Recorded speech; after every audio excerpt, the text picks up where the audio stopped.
नमस्कार मंडळी. सध्या विदर्भात तापमान थेट 46-47 डिग्रीपर्यंत पोहोचलं आहे. इतक्या कडक उन्हात काहीतरी थंडगार आणि रिफ्रेशिंग प्यायचं असेल तर हे मोहब्बत का शरबत एकदा माझ्या म्हणण्यावरून नक्की ट्राय करा. तर यासाठी मी घेतलं आहे लाल आणि गोड असं ताजं टरबूज.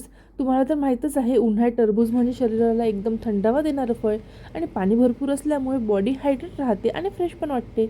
आता मी टरबूजाचे बारीक छोटे छोटे तुकडे करून घेत आहे. तुम्ही पाहू शकता किती सुंदर आणि ज्युसी दिसत आहे.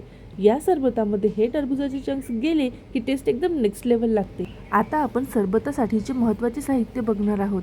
शुगर सिरप, रोज सिरप, सब्जा सीड्स, चिल्ड मिल्क आणि ऑफकोर्स माझ्या आवडीचे टरबूजाचे चंक्स. तुम्हाला पण टरबूज आवडतं का हे मला कमेंटमध्ये नक्की सांगा. उन्हाळ्यात असं थंडगार काही मिळालं ना तर मन खुशच होऊन जातं. खरंच हे सरबत म्हणजे उन्हाळ्यातलं एकदम परफेक्ट. इथे मी एक बाउल घेतला आहे, त्यात भरपूर बर्फाचे तुकडे घालणार आहोत. उन्हाळ्यात ड्रिंक जितकी जास्त थंडगार राहील तितकंच जास्त मजा येते. त्याच्यामुळे तुम्ही बर्फाचे तुकडे घालायला अजिबातही कंजूसी करू नका. आता ॲड केलं आहे थंडगार दूध. मी इथे 2 ग्लास दूध घेतलं आहे. आता ॲड केलं आहे शुगर सिरप. यामुळे गोडवा एकदम परफेक्ट येतो. सोबत घेतला आहे रोज सिरप. यामुळे सरबताला खूप सुंदर गुलाबी रंग येतो आणि फ्लेवर तर जबरदस्तच लागतो. सब्जा सीड्स पण ॲड केलं आहे. हे सब्जा सीड्स मी 10 ते 15 मिनटं भिजवून घेतलेले होते आणि आता टरबुजाचे चंक्स पण ॲड केले. आता हे सगळं चमच्याने आपल्याला व्यवस्थित मिक्स करून घ्यायचे आहे, म्हणजे प्रत्येक गोष्ट एकजीव झाली पाहिजे.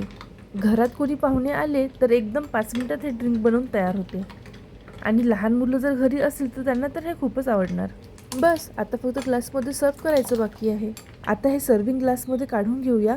मी रोज पेटल्सने याला छान डेकोरेट पण केलं आहे. सब्जा सीड्समुळे सरबताला रिच लुक आलेला आहे.